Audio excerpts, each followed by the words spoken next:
make the ahoge here.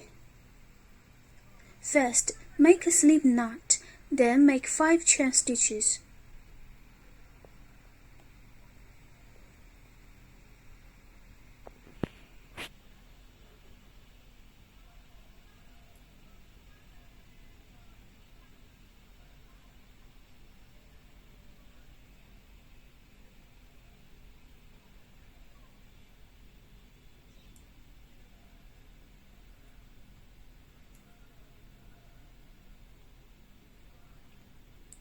Turn and skip that first chain. Make 1 single crochet and 1 half double crochet.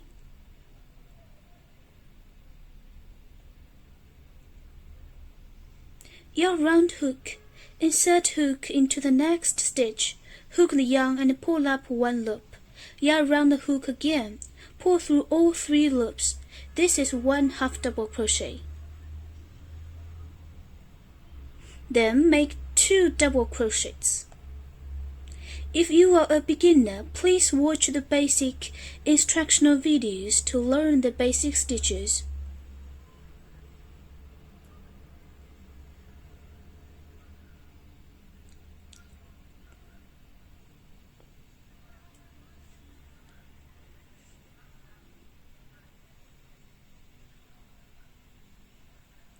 Then repeat this set of 5 chain stitches. Turn, skip that first chain, 1 single crochet, 1 half double crochet, 2 double crochets for 2 more times.